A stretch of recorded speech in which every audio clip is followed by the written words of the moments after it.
referencia a la clase,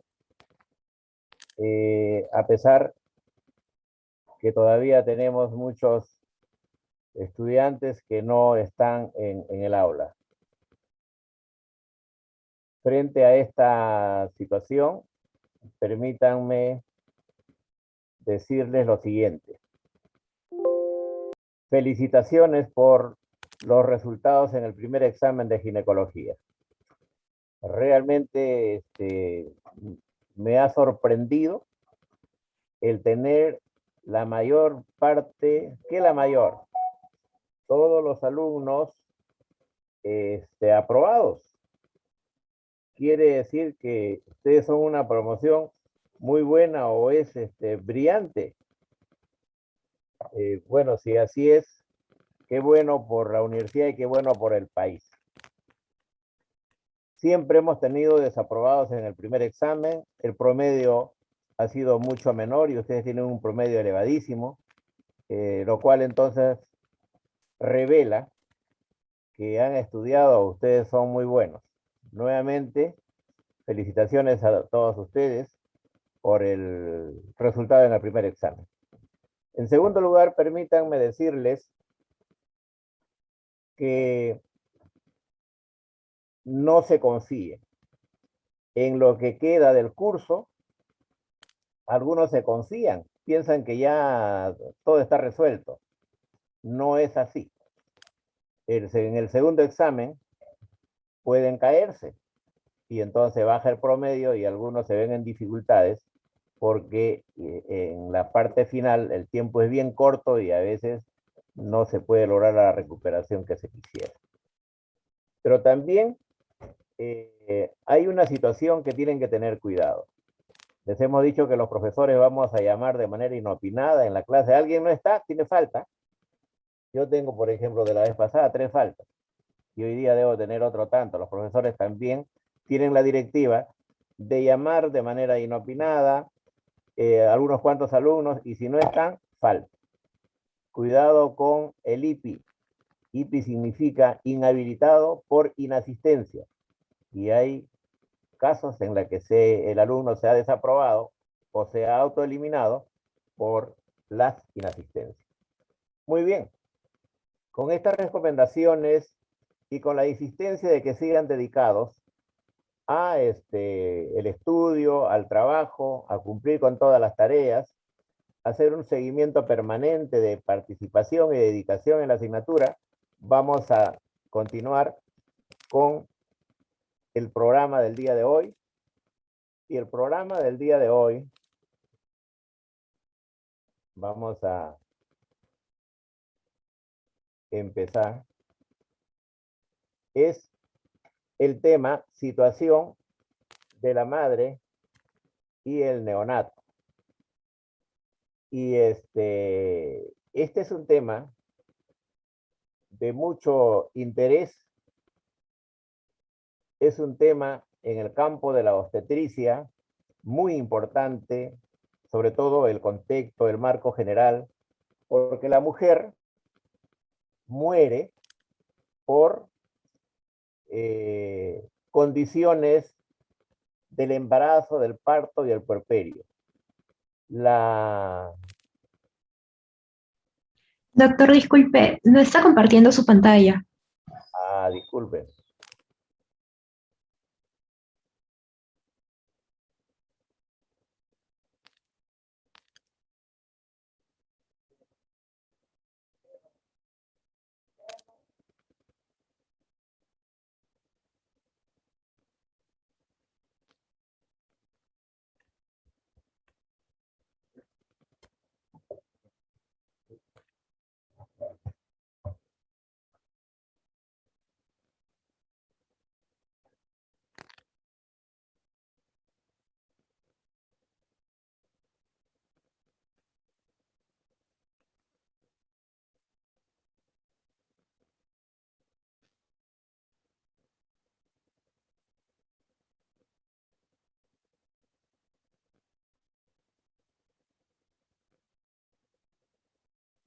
Bien, ahora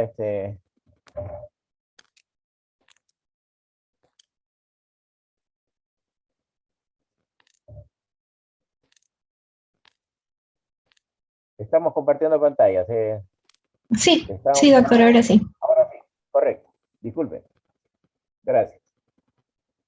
Bien, señalábamos que este tema, en el contexto general de la situación de la madre y el neonato, es muy importante porque nos da un panorama general de lo que es la obstetricia y la importancia de la obstetricia.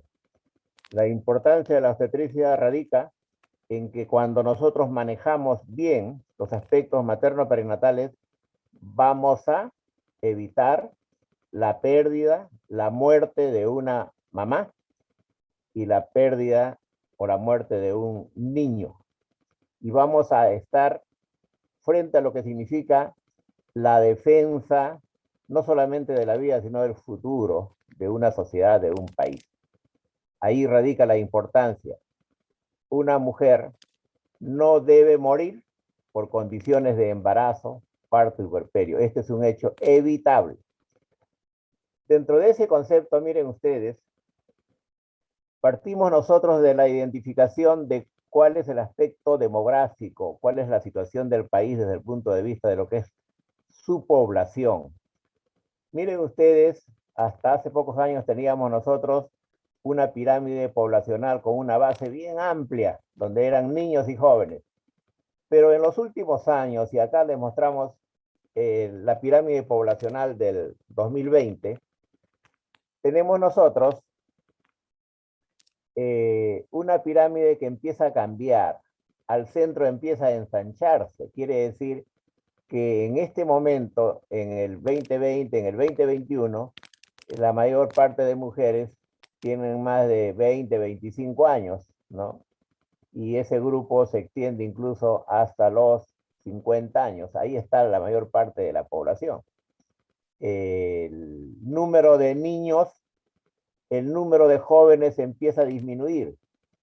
Y por otro lado, el número de mujeres en el climaterio, la menopausia, la senectud, es un número que también se ha incrementado, pero todavía sigue siendo menor.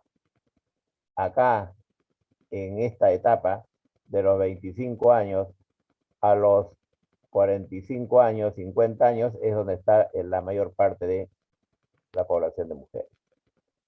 ¿Y cómo va a ser en el año 2070? Miren ustedes, ¿no?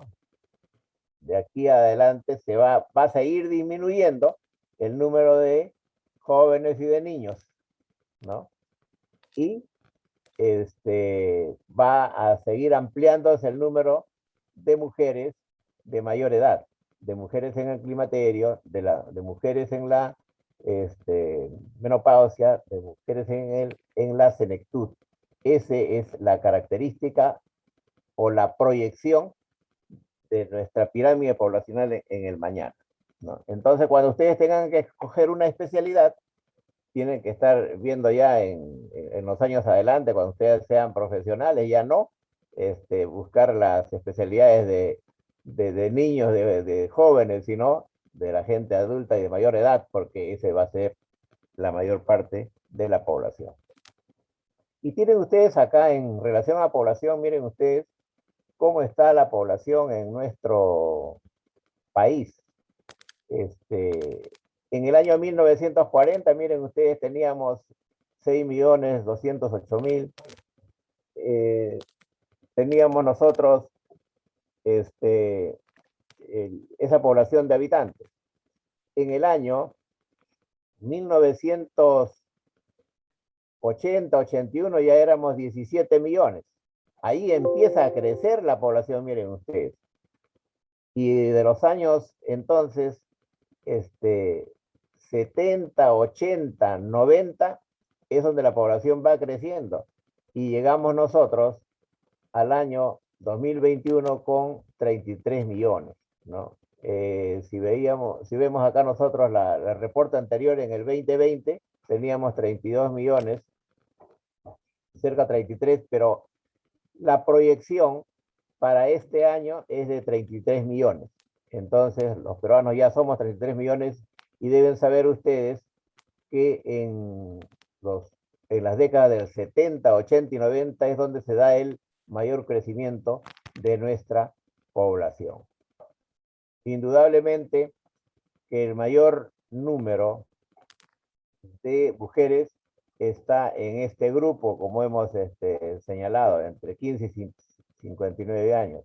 Y si ustedes analizan detenidamente este cuadro, en los años del 70, 80, el mayor número de mujeres eran menores de 20 años, eran niños y jóvenes, niños, jóvenes, adolescentes. El indicador demográfico, entonces, es un indicador muy importante tener en cuenta, porque del número de peruanas que existen, permite el diseño de políticas para que se atienda a esta población. Y así tenemos que en los últimos años se han dado algunos cambios importantes en nuestra población. La tasa global de fecundidad, o sea, el número de hijos que tiene una mujer, ha cambiado. Les voy a mostrar un cuadro cómo ha cambiado más adelante, pero actualmente estamos en 1.9, que es bastante bajo, pero esto es un promedio nacional para que sepan ustedes. La tasa de crecimiento también ha bajado, está en 1.7. Y señalamos que de acuerdo a esta proyección, a este ritmo como vamos, en el 2070, que es el marco comparativo que les estoy presentando, tenemos cerca de 40 millones los peruanos. Y otro indicador que ha cambiado en los últimos años, lo vamos a ver luego en el marco comparativo, pero acá este reporte del 2020, es la expectativa de vida al nacer. Mire, actualmente es 76.9 para la mujer, es decir, y ya vamos a llegar a 77, mientras que para el hombre tiene 2 puntos menos, tiene 74 en este momento. La mujer vive más. Cuando nacen ustedes, cuando nacen cuando en el Perú nace un niño o una niña, vemos nosotros un cuadro comparativo y vamos a tener que el mayor número, por un punto, 51%, son varones y 49% son mujeres. Pero cuando pasan los años, esto se invierte. El mayor número son mujeres, 51%, y el 49% son varones. Lo que revela entonces que la mujer tiene una mayor expectativa de vida, la mujer es más fuerte y más resistente, de tal manera entonces que debemos tener en cuenta este parámetro porque permite adecuar y preparar los servicios para brindar atención a la mujer de mayor edad. Y aquí tienen ustedes la tasa global de fecundidad de manera secuencial desde el año 96. Miren que esta gráfica muestra a ustedes que en el 96 la tasa global era 3.5 como promedio nacional, ¿eh? Y a lo largo de los años, del 2000 para adelante, ha continuado el descenso. Llegamos acá al 2017, que era 2.4, al 2019, 18, 19, que era 2.2, y ahora el reporte del 2020 es 1.9. Es decir, hay un descenso de la tasa global de fertilidad en el Perú, pero esto como promedio nacional, porque la preocupación en el Perú es que si esto es en la ciudad, en las zonas rurales, en la sierra y en la selva, la realidad es otra, la tasa global de fecundidad sigue siendo elevada. Entonces, es importante el promedio nacional, pero hay que también tener la diferenciación con las otras regiones del país y a su vez tener en cuenta que hay diferencias entre el medio rural y las zonas de las grandes urbes. Y acá tienen ustedes la población y tasa de crecimiento, miren ustedes. Desde el año 50, miren ustedes cómo la población empieza a crecer. Y llegamos acá en esta gráfica que es del Instituto Nacional de Estadística. Yo no estoy inventando nada. Mira, acá tenemos el 2020, 32 millones. Y el 21 que les digo son 33 millones. Y la proyección acá al 2070 que serían más de 39 millones, casi 40 millones en el 2070 si seguimos a este ritmo.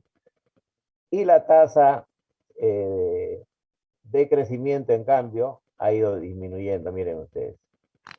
Empieza a disminuir y sufre una caída entre lo que es el 2000 y el 2010, ¿no?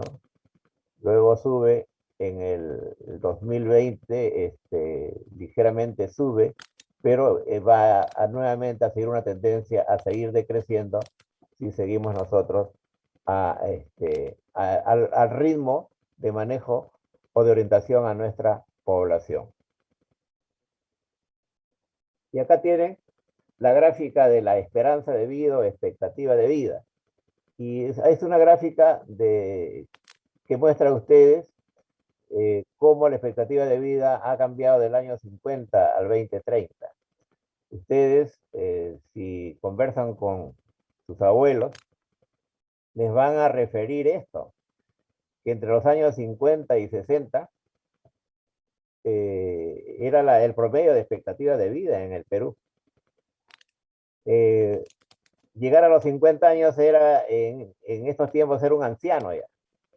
Conforme pasan los años, miren ustedes, empieza del 70, 90, la expectativa de vida a subir. Y llegamos acá al 2020, donde casi estamos cerca a los 77 años como expectativa de vida para la mujer. Entonces, la mujer y el hombre también, pero la mujer fundamentalmente vive más actualmente. Y para el 2030, miren, está proyectado ya en 78 años. Si ustedes miran los países desarrollados, en Europa, en los Estados Unidos, la expectativa de vida del hombre y la mujer pasan los 80, 82 años en otros países. Nosotros hemos mejorado de lo que era el 50, 60, ¿no? En que no se pasaba de los 50 años, entonces hoy día hay un incremento y eso va a continuar, ¿no? Eso va a continuar. Y esto responde a una serie de medidas. Hay otros indicadores que revelan por qué la mujer vive más, ¿no? Los cuidados en la salud, evitar las muertes maternas, manejar las patologías, la morbilidad, con un adecuado manejo. Hay diferentes fundamentos. Las condiciones sociales también pueden jugar un rol importante porque hoy día la mujer vive más, ¿no?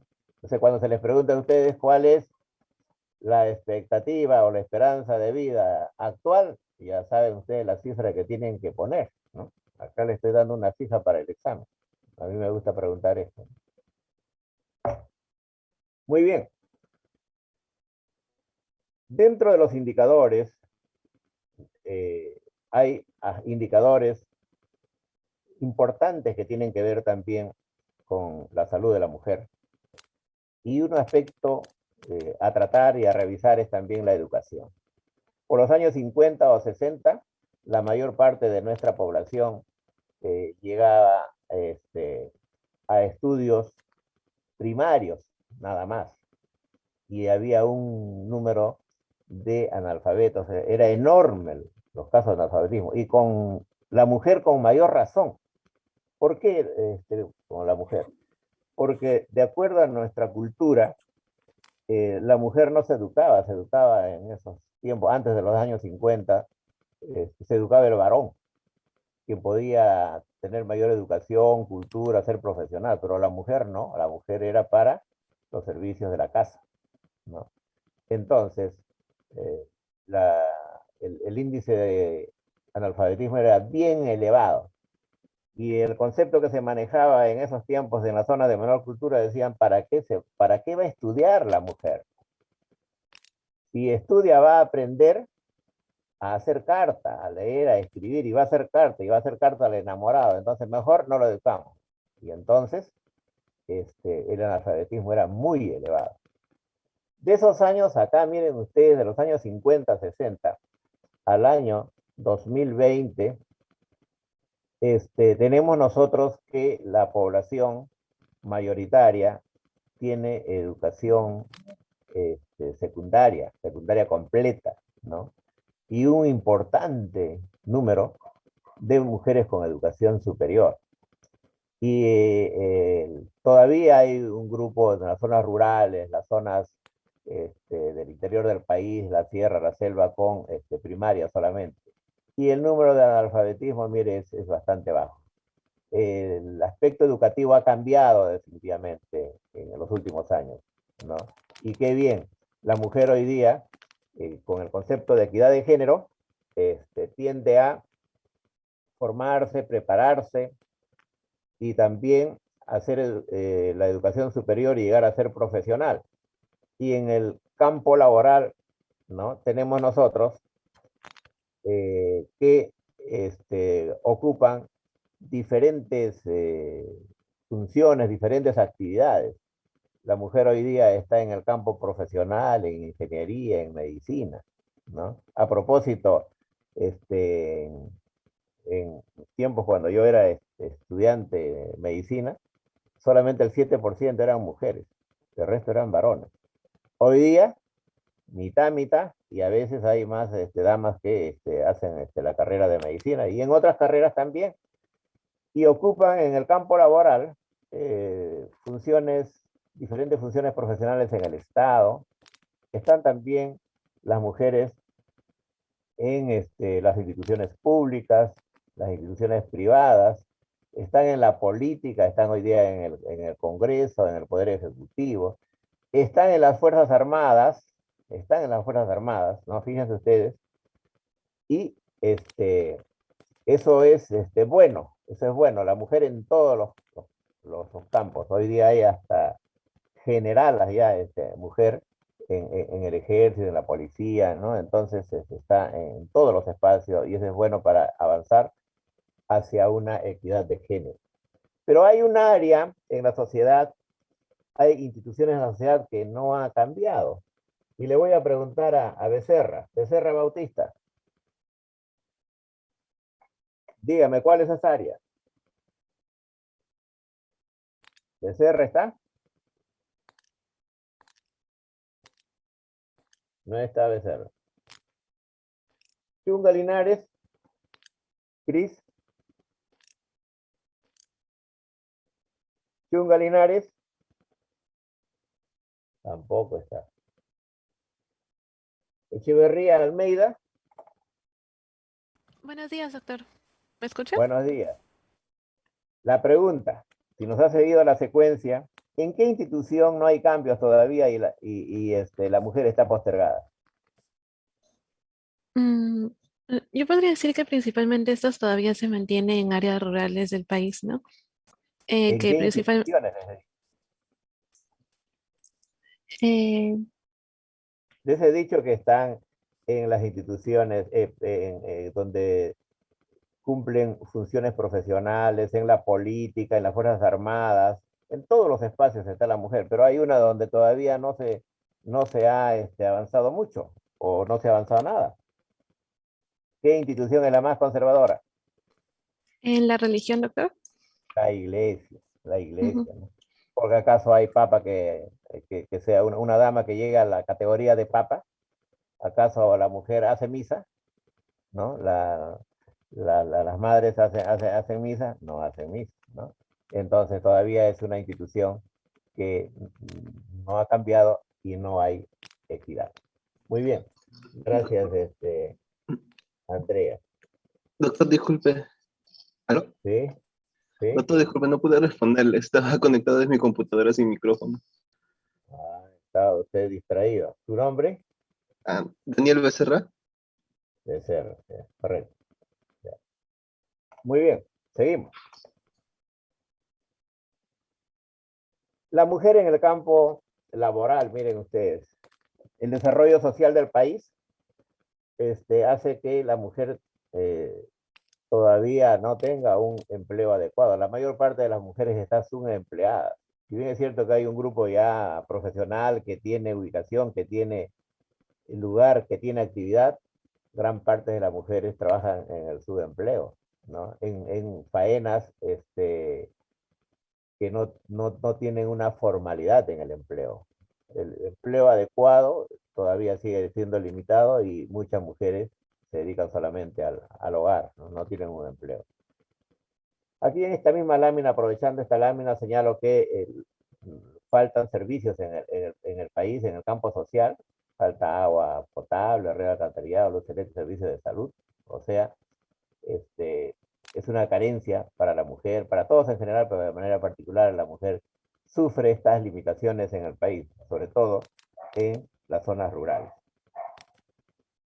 Esta lámina nos permite mostrar a ustedes a la mujer en edad fértil y la condición de trabajo en la mujer de 15 a 49 años de edad, ¿no? Y acá mostramos que la mayor parte de mujeres no tienen, no tienen empleo actualmente, ¿no? La mujer que no está preparada, la mujer que no tiene educación, no tiene estudios, no llega a alcanzar una profesión o una actividad técnica, entonces es en relación a las que están adecuadamente empleadas, hay una marcada diferencia, como ustedes ven acá, y esa diferencia también se traduce de manera significativa en el área urbana y rural, así como en la costa, la sierra y la selva. En el marco social, la mujer enfrenta en el país condiciones de pobreza y pobreza extrema. Hay una marcada diferencia en la mujer que vive en el campo y que vive en la ciudad. La mujer que vive en el campo tiene muchas limitaciones y esta gráfica muestra a ustedes cómo esto en décadas pasadas era muy marcado, pero todavía persiste, ¿no?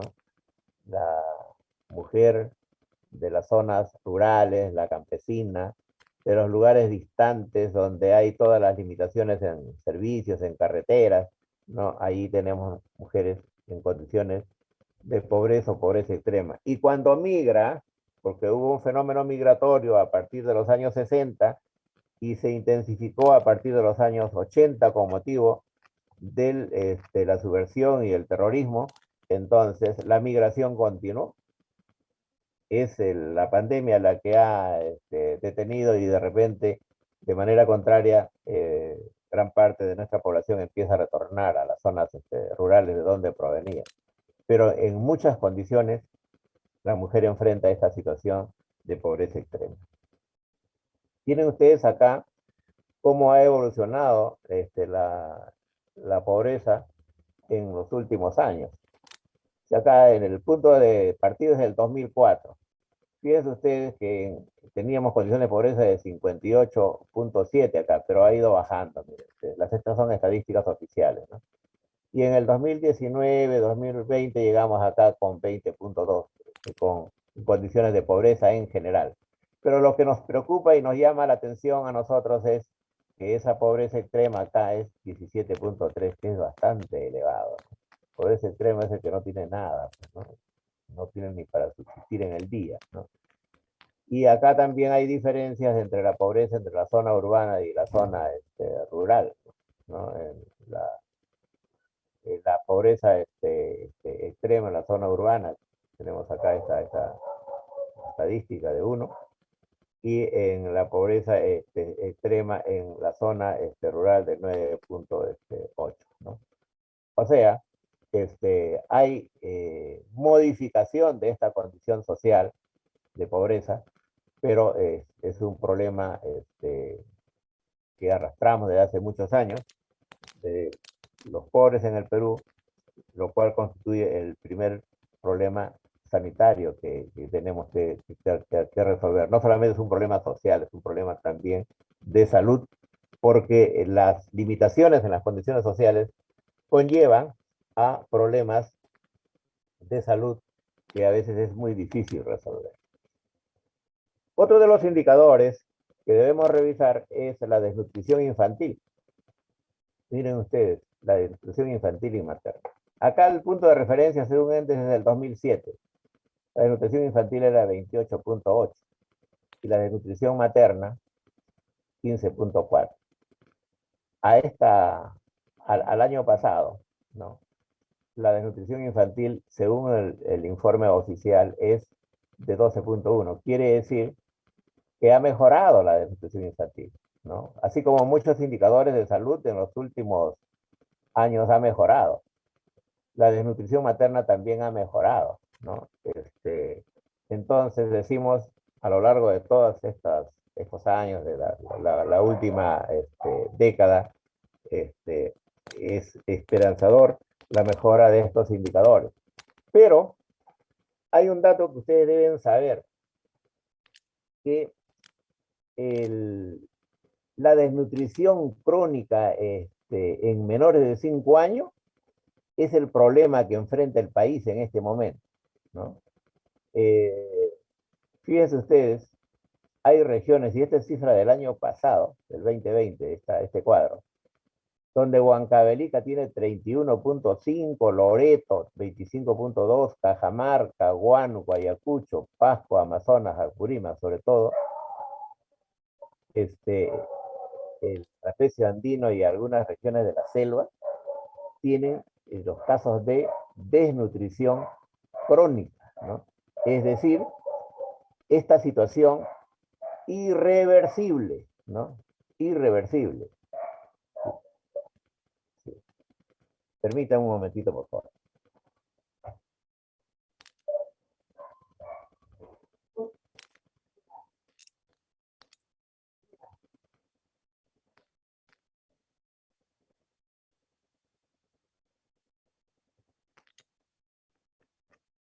Disculpe.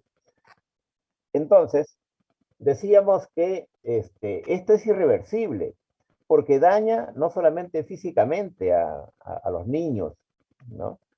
Daña también desde el punto de vista cerebral, neurológico, y prácticamente, si no resolvemos el problema de desnutrición y anemia de los niños menores de 5 años, estamos nosotros sacrificando estas generaciones.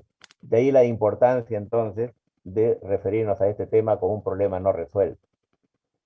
Y tienen acá ustedes algo que teníamos y que ahora al parecer tendía a mejorar.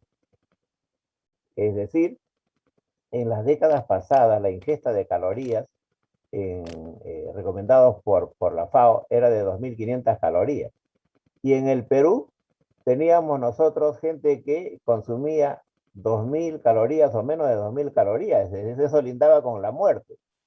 Así estaba en las décadas del 50, 60, 70.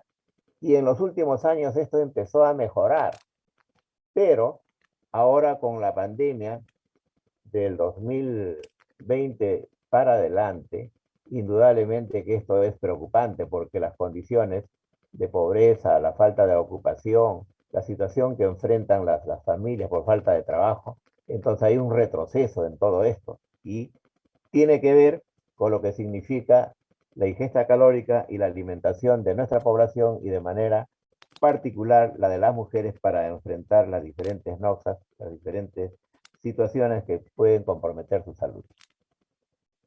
En todo esto, entonces, la revisión rápida que hemos hecho de los indicadores sociales y que tienen que ver con salud, ¿no? Podemos nosotros, de manera resumida, decir que lamentablemente todavía hay analfabetismo, esto debería ser cero, ¿no? Que nuestra población carece de vivienda y vive en pésimas condiciones en las zonas urbanas marginales y en las zonas rurales, que la mujer no tiene oportunidad de trabajo, sobre todo la que no está preparada, la que no tiene profesión, y si tiene ocupación son faenas recargadas, ¿no? faenas como por ejemplo el comercio ambulatorio, desde la madrugada la mujer tiene que estar trabajando para contribuir con la subsistencia del hogar. Y hay falta de servicios, sobre todo en las zonas urbanas marginales, donde existen miles de pobladores que no tienen agua, que no tienen servicios higiénicos, que no hay alcantarillado, y en las zonas rurales también la falta de desagüe sobre todo, y la falta de otros servicios como la luz eléctrica. Estas condiciones sociales que tiene nuestra población, que tiene la mujer peruana, y que tienen una directa relación con la situación de salud de la mujer, nos permite a nosotros hacer un enfoque del perfil epidemiológico que tendría la mujer peruana. Todavía hay predominio de un porcentaje importante de nuestra población menor de 20 años. O sea, todavía somos una población joven acá, mientras que otros países son una población de viejos. Acá todavía en el Perú es una población muy importante, menor de 20 años, y es el caso de la mujer. Por eso es que tenemos nosotros adolescentes y jóvenes, adultos jóvenes que tienen esta condición. Por otro lado, a manera de resumen debemos de señalar que la pirámide poblacional, que tenía una base amplia, tiende a ensancharse esta pirámide en la zona media, con una población de adultos. O sea, la mujer en edad óptima para la reproducción, o la mujer en el climaterio.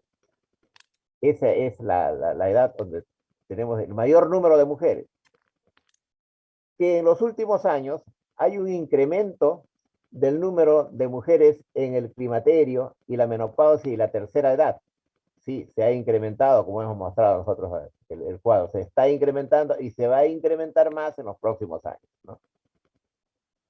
Que por otro lado, la mitad de la población son mujeres, ¿no? Y que tenemos más mujeres en el mercado laboral, ¿no? Lo que pasa es que hay muchas mujeres en el subempleo y que enfrentamos una transición demográfica. Hay un descenso lento de la tasa de fecundidad y hay una disminución del crecimiento poblacional. Asimismo, hay cambio de los factores de riesgo, porque nuestra población ya no es rural solamente, o la mayor parte es rural. Hoy, por la modernización, han crecido las grandes ciudades, pero han crecido fundamentalmente en la parte periférica, en las zonas urbanos marginales, y ahí la población y la mujer en particular viven en malas condiciones, ¿no? En los últimos años este perfil epidemiológico, que podemos resumir, señala que hay una disminución de la tasa de letalidad, o sea, mueren menos, ¿no? Hay diferentes fundamentos, diferentes razones, dentro de ellos el avance de la tecnología.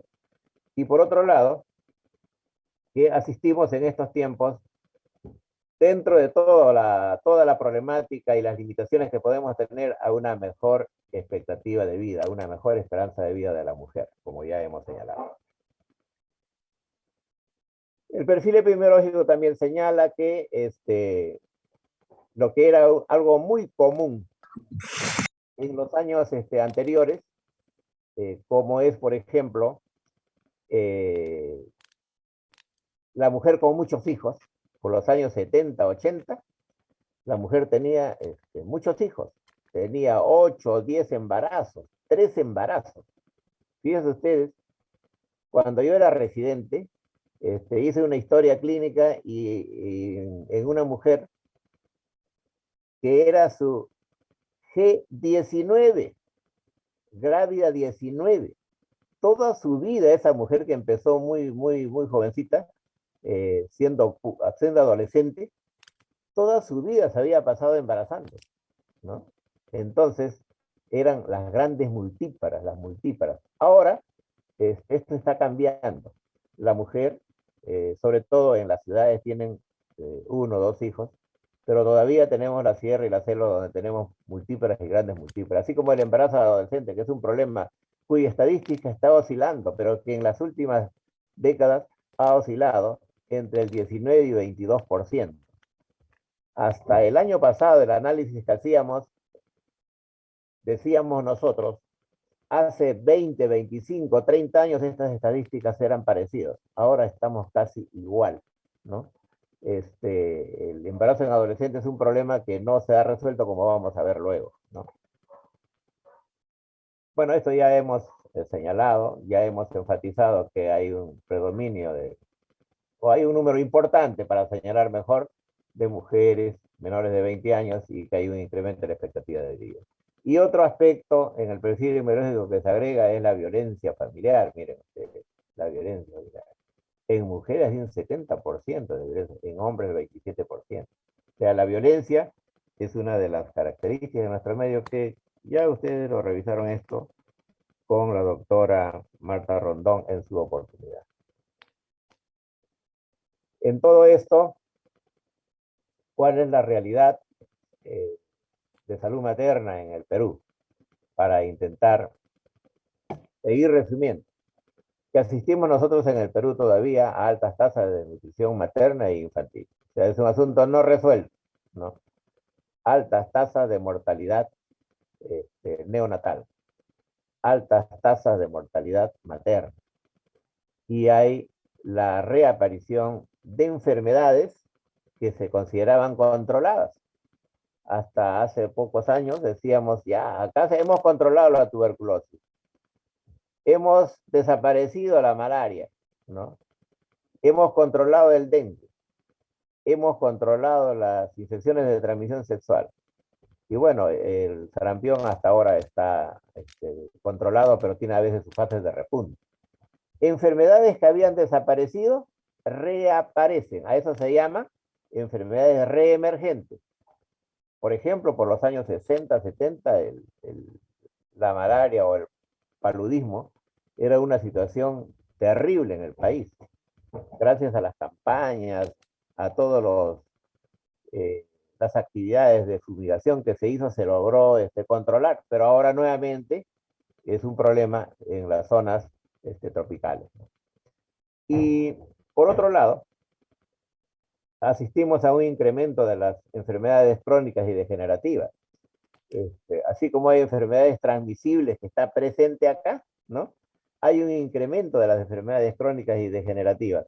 Por ejemplo, el incremento del cáncer, de la hipertensión arterial, de la diabetes, ¿no? Son enfermedades que son un problema de salud para un problema de salud para gran parte de nuestra población. Entonces, miren ustedes, en nuestra realidad sanitaria hay un problema. No hemos controlado ni ha desaparecido las infecciones, las enfermedades transmisibles. Se incrementan las enfermedades crónicas y degenerativas, ¿no? Las que estamos señalando. Pero por otro lado, miren ustedes, la primera causa de muerte en el Perú es las muertes por accidentes y por violencia. Esta es la primera causa de muerte. Entonces miren lo complejo que es la situación sanitaria del país, y es por eso que no es nada fácil abordarlo, porque tenemos que abordar estos tres ejes que son importantísimos para identificar. Y acá tenemos los problemas de salud de la mujer. Altas tasas de mortalidad materna, ¿no? Nosotros teníamos 185 en el año 2000, pero luego hemos ido mejorando, 103, 93, 68, que es el último reporte del 2015, la tasa de mortalidad materna en el Perú, la razón de mortalidad materna en el Perú es de 68 muertes por 100.000 nacidos vivos. Cuando ustedes tengan que referirse para mostrar el indicador de muerte materna, siempre se van a referir a 100.000 nacidos vivos. Antes se hablaba de 10.000, ahora es 100.000 nacidos vivos. Y la cifra actual es 68 por 100.000. Y la tasa de mortalidad perinatal, miren, también ha ido variando, 18, 16, 14. Y esto, cuando se trata de niños, ojo, se refiere por 1000 nacidos vivos. Por otro lado, hay una mejora de la cobertura del parto institucional en el Perú, ¿no? La tasa de aborto también ha disminuido, pero la última cifra de referencia es de 370.000 por año. Esto no se ha modificado en un estudio que hizo Alicia Ferrando, muestra esta cifra, por eso que lo presentamos a ustedes. Que hay una demanda insatisfecha de planificación familiar, sobre todo de métodos seguros, eso ustedes ya lo saben, que nuestra población no usan anticonceptivos, un porcentaje bastante elevado, ¿no? Que hay una alta incidencia en la mujer del cáncer ginecológico, el cáncer de cuello uterino, sobre todo, y el cáncer de mama, que son las primeras causas de muerte por cáncer en la mujer. El problema de la adolescencia, ya hemos señalado, la salud adolescente, hay alta prevalencia de mortalidad por conductas de riesgo y violencia. El embarazo en adolescente va variando. Acá en el 17 era 13.4, miren ustedes según Endes, pero en la selva llegaba a 23, a 27%, o sea, era mayor. Esta cifra, como vamos a ver más adelante, ha cambiado en este año 2021, pero son cifras, es la estadística, ¿no? Por otro lado, el embarazo no deseado, o sea, el aborto, no es un problema resuelto. Como acá hay su registro en las estadísticas, no se puede tener una cifra muy exacta, pero los estudios efectuados señalan que es un problema que persiste. Y que en los últimos años asistimos a un incremento de las infecciones de transmisión sexual, de manera particular el VIH-Sida, ¿no? Y que tiene predilección por la mujer y tiene predilección todavía por las adolescentes. En el embarazo en adolescentes hay algunos cambios, como habíamos señalado. Según Endes, miren, la estadística de este año, perdón, del año pasado, del 2020, es de 8.3%. Y el Instituto Nacional de Estadística en el 2017 se decía 13.4, como hacía 25 años atrás. Era alarmante.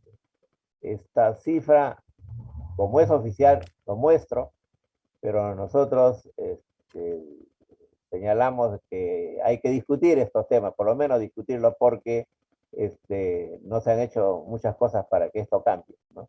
Lo único que ha cambiado en el último año es las condiciones de vida de la mujer y la pandemia, ¿no?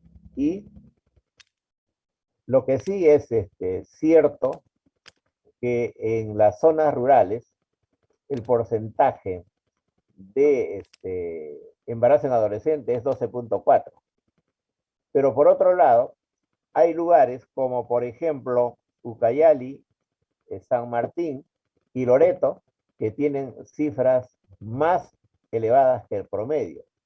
Tienen 17, 20%, y antes era 23, hasta 27% de embarazo en adolescentes en esta zona. Entonces, hay una diferenciación por regiones, pero como promedio nacional es que ahora nos muestran esto. Y hace 3 años trabajamos con esta cifra que era 13.4, aspecto que establece algunos niveles de discusión, que en su momento se harán. El aborto en el Perú sigue siendo un problema, como ya hemos señalado, con 370.000 abortos por año. Esto genera todo un problema en el manejo, pero hoy día se ha avanzado bastante. Ya no se ven las muertes maternas por aborto, con hechos dramáticos como era, por ejemplo, mujeres que llegaban con una sepsis, con una hemorragia, que llegaban moribundas a la emergencia, mujeres que llegaban incluso en su desesperación, se practicaban el aborto y se introducían o le introducían sustancias cáusticas en la cavidad uterina, o introducían palos de tejer o pedazos de caña de carrizo, ¿no? Para provocarse el aborto, la desesperación por no tener un embarazo, un hijo más. Entonces, el aborto ha generado pérdidas de vidas y hechos muy dramáticos en las décadas anteriores, pero en los últimos años con la aparición de técnicas sencillas y hoy día el uso de los diferentes métodos de planificación familiar, así como también la aparición del misoprostol, ha cambiado la realidad del aborto. Va a haber un tema más específico sobre aborto que el doctor Gutiérrez le va a desarrollar y no voy a ahondar en esto para que ustedes lo vean en una próxima conferencia. Y las infecciones de transmisión sexual y el VIH-Sida, fíjense ustedes en los últimos años, hay cambios. Por los años 60, 70, las infecciones eran las infecciones de transmisión sexual clásicas, la gonorrea y la sífilis, ¿no? Pero esto después, gracias al uso de la penicilina, esto se fue controlando, ¿no?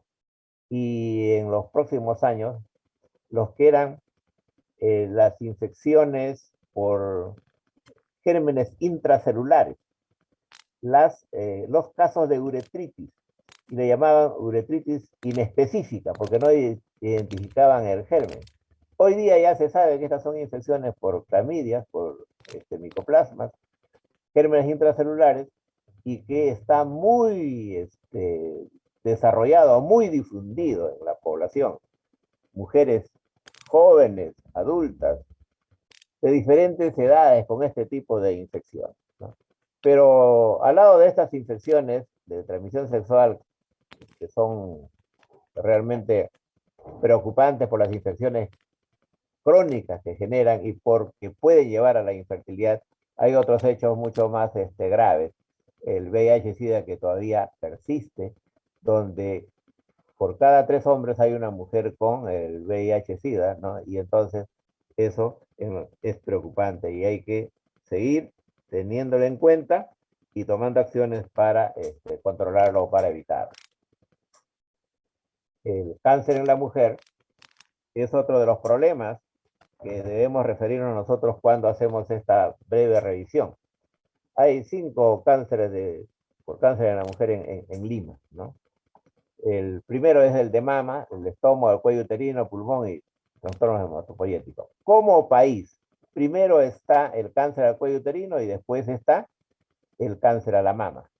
Pero en Lima, en las zonas urbanas, cuidado, en la mama, el cáncer a mama ha avanzado bastante, ¿no? El cáncer al cuello uterino en el país entonces constituye un problema de salud pública y como ustedes saben, esta se presenta a los 35 años y cuando es un cáncer in situ todavía y es un cáncer invasor alrededor de los 45 años. Pero el cáncer es una patología que tiene un marco progresivo que puede empezar en la adolescencia o en la juventud como una displasia y que esta displasia avanza a ser cáncer in situ y después llega a ser un cáncer infiltrante. Para que pase esto, tiene que ocurrir el tiempo de 15, 20, 25 años. Entonces, esto, mediante las acciones de prevención, se puede diagnosticar y se puede identificar en cualquier momento y se puede controlar. Si es displasia o es cáncer in situ, lo podemos controlar, pero lamentablemente cuando llegan ya tardíamente por falta de educación, cultura, de medidas preventivas, cuando llega muy tarde, no hay nada que hacer. Ustedes, como médicos generales, y ustedes como ginecólogos o ginecólogos obstetras, van a tener presente que todo esto es manejable y controlable en nuestra población y se puede hacer de manera muy sencilla, muy fácil. El cáncer de mama es algo que preocupa en los últimos años. Ya no se ven solamente las patologías benignas de mama, sino sobre todo preocupa el avance de la patología maligna de mama.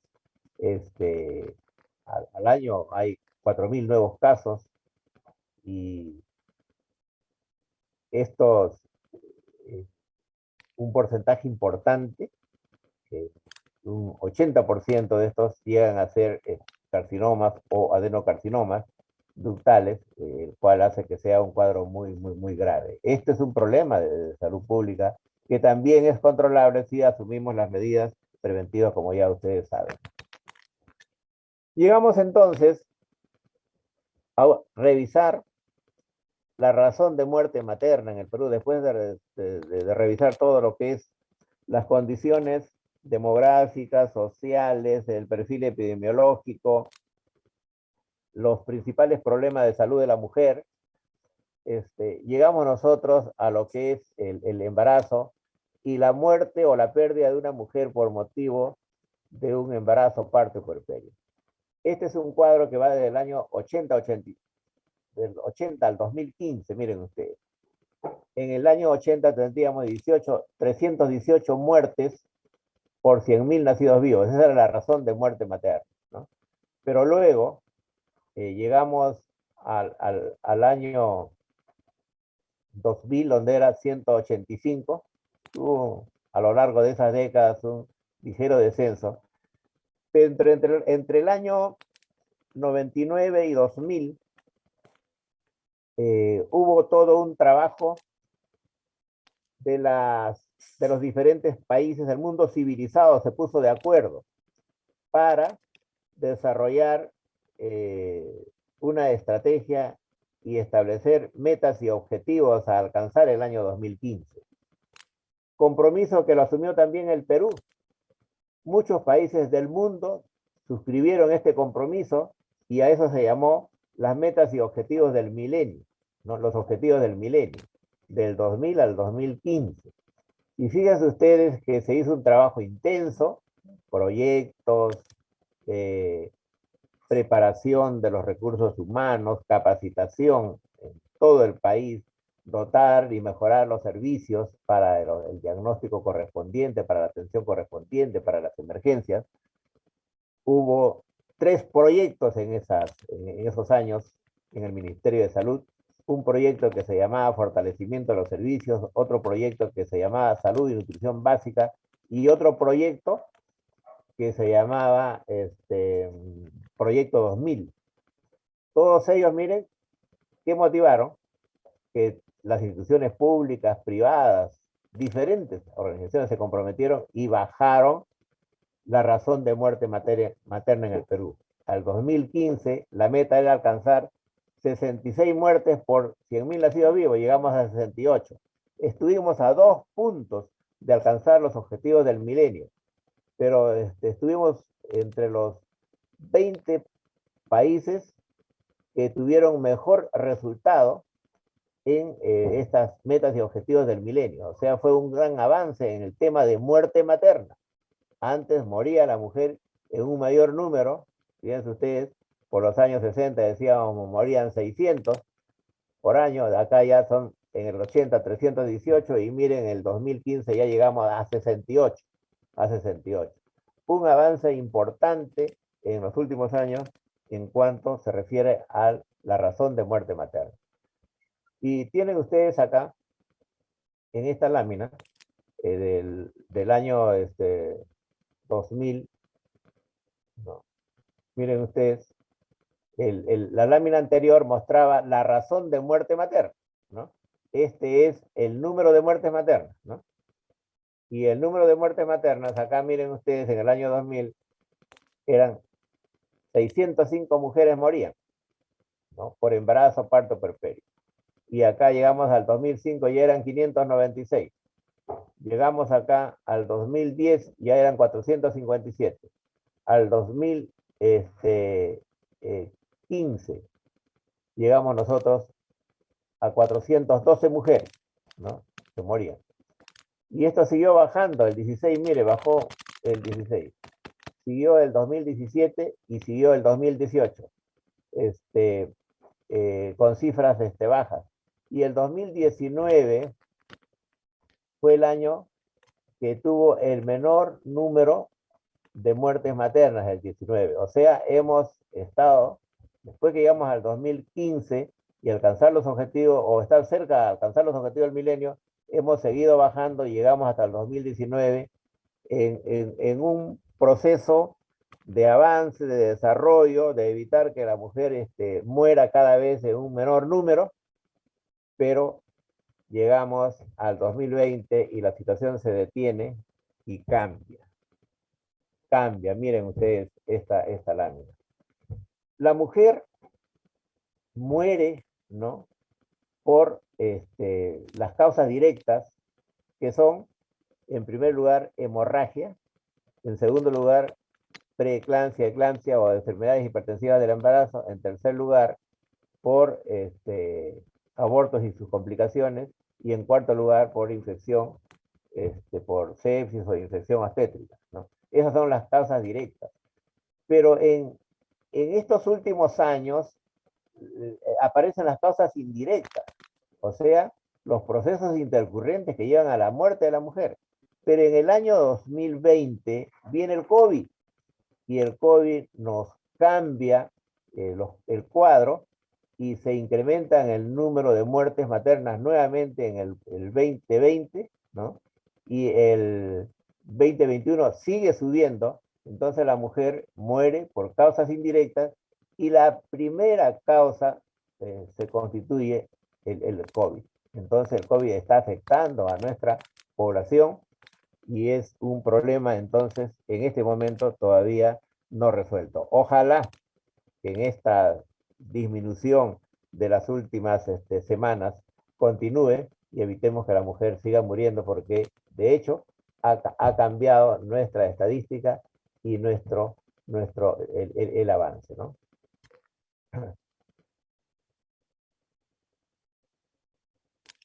La muerte materna, entonces,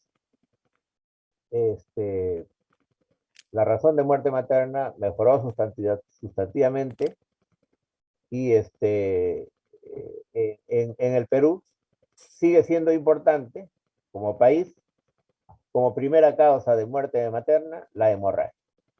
La hemorragia es la primera causa.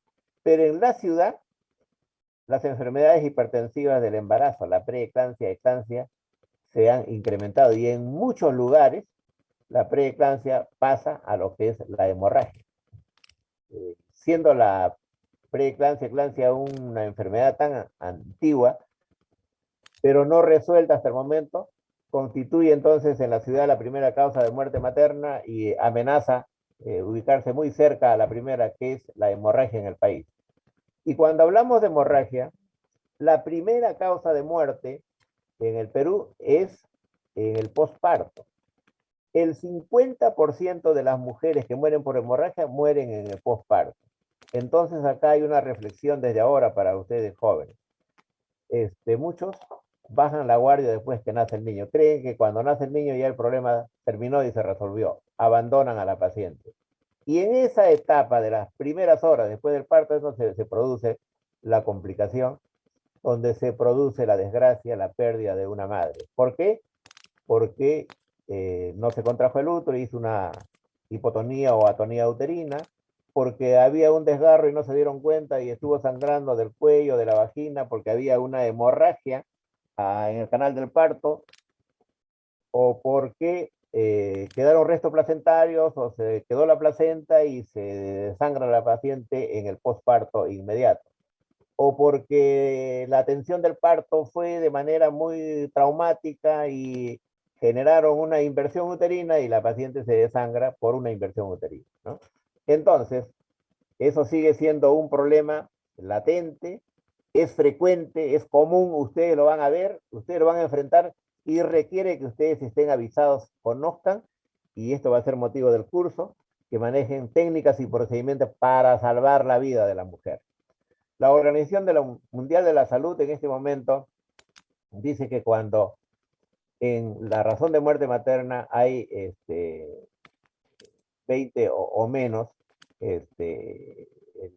esto está catalogado como casos leves y son los países desarrollados, los Estados Unidos, por ejemplo. Hay países como el Japón, por ejemplo, que tienen cifras bajísimas.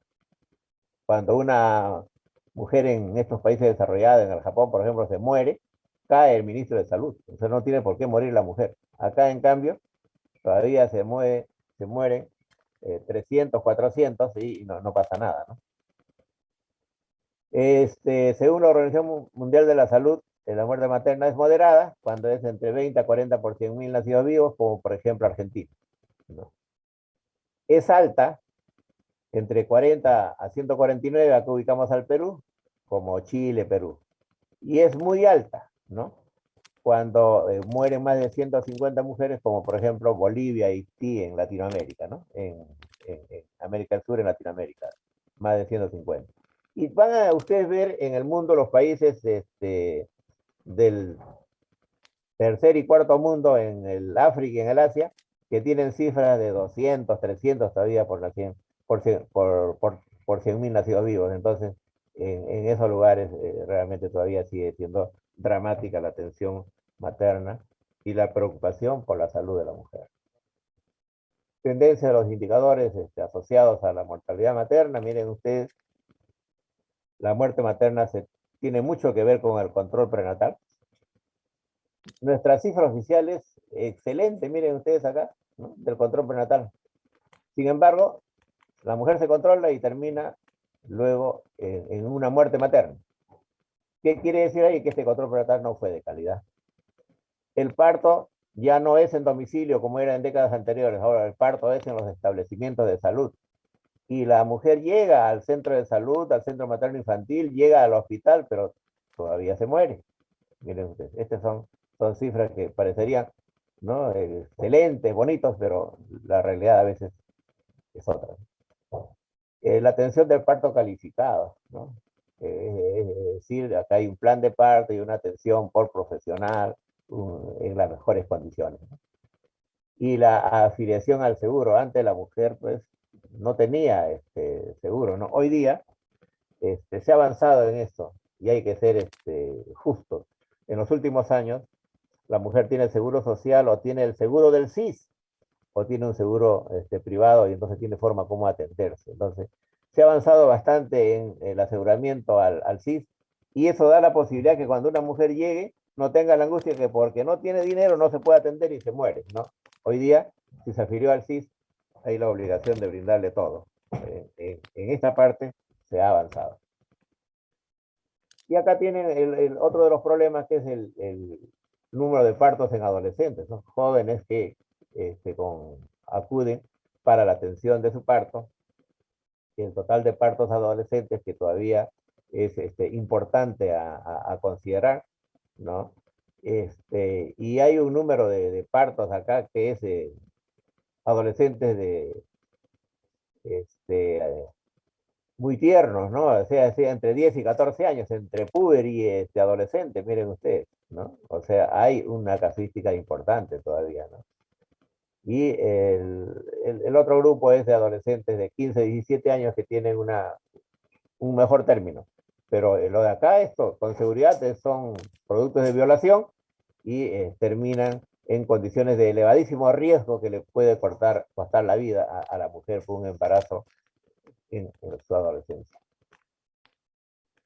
Y esta lámina para mostrar a ustedes la anticoncepción. Se ha avanzado en anticoncepción, pero todavía existe un gran vacío, miren ustedes. Ya esto ustedes lo han revisado, pero miren ustedes acá que el primer método anticonceptivo que se usa, según este reporte, es el condón. Y el condón, pues, tiene su falla, ¿no? Tiene su falla. Hay otros métodos que son seguros, ¿no? Luego tenemos el hormonal inyectable, el hormonal oral, ¿no? Y los métodos tradicionales. Los DIU son poquísimos y el DIU es un método seguro y de larga duración, ¿no? Acá no figuran acá están los implantes en hormonal inyectable, tanto parenteral, pero los DIU siguen siendo elevados. Y no usan método anticonceptivo, miren acá este porcentaje. Sigue siendo un problema entonces la anticoncepción y la planificación familiar que no llega a toda nuestra población o no llega oportunamente. Y el otro aspecto, rápidamente a ver, es la violencia, la violencia física, la violencia familiar, la violencia contra la mujer, la violencia que puede ser psicológica o puede ser física, o física y psicológica. Esto es un problema de salud pública, como ya ustedes lo conocen, y que se mantiene, las cifras son elevadas y que requiere también un trato adecuado. En conclusión, en el Perú las mujeres mueren porque su atención o la atención del parto no se realiza en un servicio de salud que tenga las condiciones, que esté bien implementado y que tenga el personal calificado. Por una atención obstétrica deficiente, porque no se controló el embarazo o el control no fue de calidad, porque hay abandono o descuido en el posparto inmediato, que es donde más se mueren las mujeres, el 50% de las mujeres se mueren en el posparto inmediato cuando es hemorragia, por atención del aborto en condiciones inseguras, ¿no? Por falta de acceso a los métodos de planificación familiar y por no atender la naturaleza multifactorial y social. Esto nos lleva indudablemente a una mayor mortalidad materna. En todo esto, hoy día ustedes deben saber, jóvenes, que existen los derechos humanos.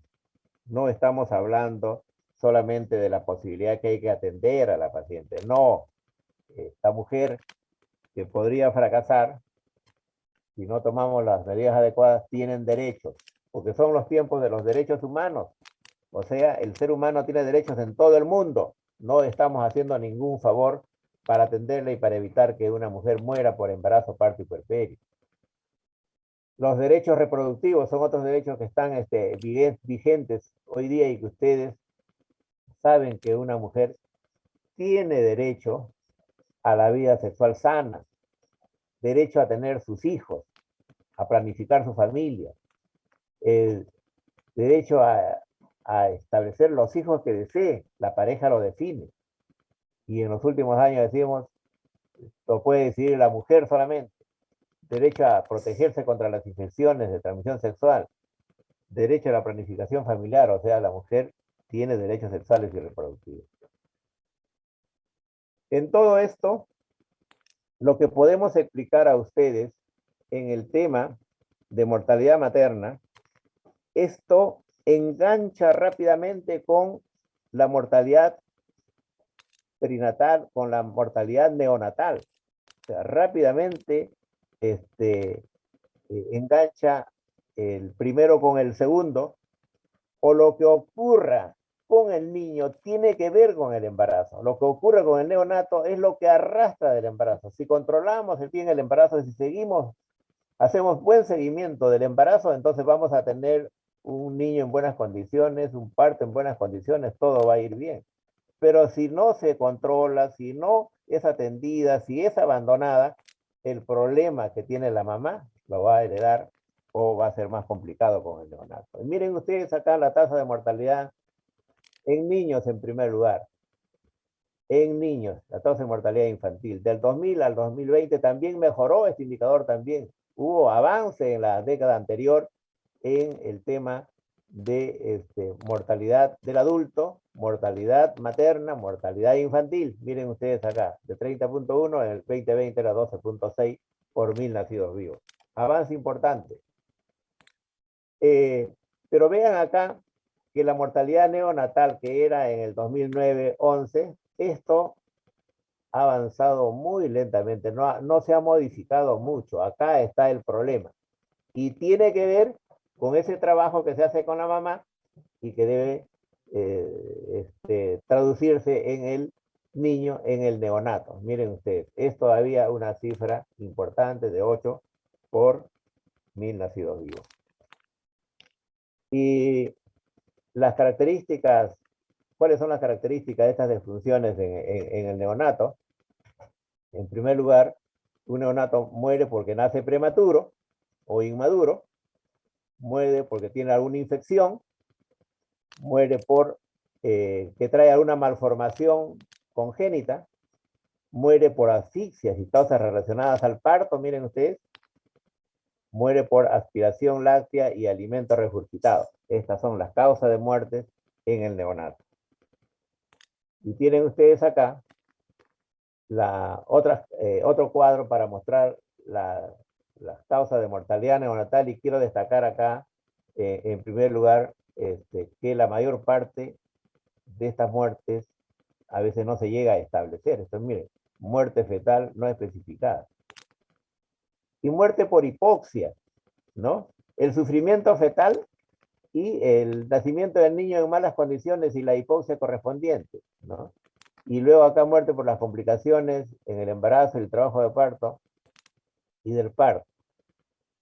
Acá muerte por los procesos, por otros procesos, generalmente son procesos intercurrentes, ¿no? Muerte por anomalías congénitas, ¿no? Y acá duración corta del embarazo, ¿no? Este es otro parámetro que nos lleva a nosotros a señalar la importancia del trabajo con la mamá. Finalmente, y con esto terminamos, jóvenes, ¿cuáles son los retos para evitar que muera una mamá, evitar que muera un niño, ¿no? Requerimos de políticas sostenibles en favor de la salud de la mamá y del neonato. La prioridad, políticas sostenibles. Y la política lo diseña entonces el Estado, el gobierno, viene desde arriba. Hay parámetros del mundo, que lo único que tenemos que hacer es aplicarlos nosotros en nuestro país, ¿no? Colocar en la agenda de los gobiernos, del gobierno nacional y el regional, así como del local, como prioridad del tema de salud de la mamá y de salud del recién nacido. El seguro universal era antes y ahora es el SIS, debe llegar a toda la población, a todas las mamás de las zonas rurales, de las zonas urbanos marginales, de las zonas donde más se necesita. Incrementar el parto institucional. En el parto rural todavía quedan algunos casos de atención en casa y eso es un riesgo. Hay que buscar que todos lleguen a la institución y brindar el mejor servicio en los centros de salud, en los centros maternos infantiles. Y garantizar la libre elección de un anticonceptivo, sobre todo en la fase del post-aborto y el postparto. Disminuir el embarazo no planificado en adolescentes, ¿no? Ese es un trabajo que hay que hacer, ¿no? Es adecuado que la mujer se embarace en la edad óptima, entre los 20 y 35 años, cuando es jóvenes o están en las situaciones extremas de la edad, allí hay problemas como ustedes van a identificar en el desarrollo del curso más adelante.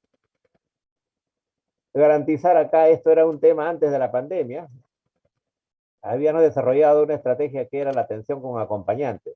El esposo o el familiar acompañaba a la gestante y nos iba mejor en los centros hospitalarios. Hoy día esto está prohibido. ¿Por qué? Por la pandemia, por el COVID-19. Participación de todas las organizaciones, ¿no? Para poder trabajar en favor de la reducción de la muerte materna. Todas las instituciones, no solamente la del Ministerio, de la Seguridad Social, también del gobierno local, de todas las instituciones, también de la universidad. Y respeto de los derechos humanos con especial atención a la dignidad y la cultura de todas las personas. La esencia de lo que es salud de jóvenes la esencia y el centro es la persona humana. Y en función a ello es lo que nosotros tenemos que actuar. Y cuando se trata del tema que estamos desarrollando, la esencia es la mujer, la mamá y sus niños en este caso. Ese es lo que tenía preparado para ustedes. Muy agradecido por su atención. Si hubiera alguna pregunta que ustedes quisieran hacer, con el mayor gusto puedo responder.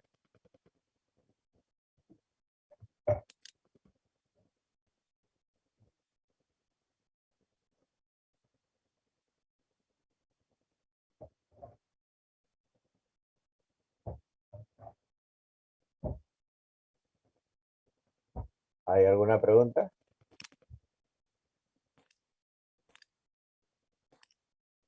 Me parece que no hay preguntas, doctor. No hay preguntas. Quiere decir que el tema estuvo claro. O no se atendió. Pero bueno, ese es un marco general. Muchos de estos aspectos los vamos a seguir revisando a lo largo del curso ya de manera específica. Entonces, jóvenes, continuamos con nuestras actividades. Muy agradecido por su atención. Buenos días con todos ustedes. Gracias, doctor. Gracias, doctor. Doctora, Gracias, doctor. Gracias, doctor. Buenos días, buenos días. Buenos días, doctor.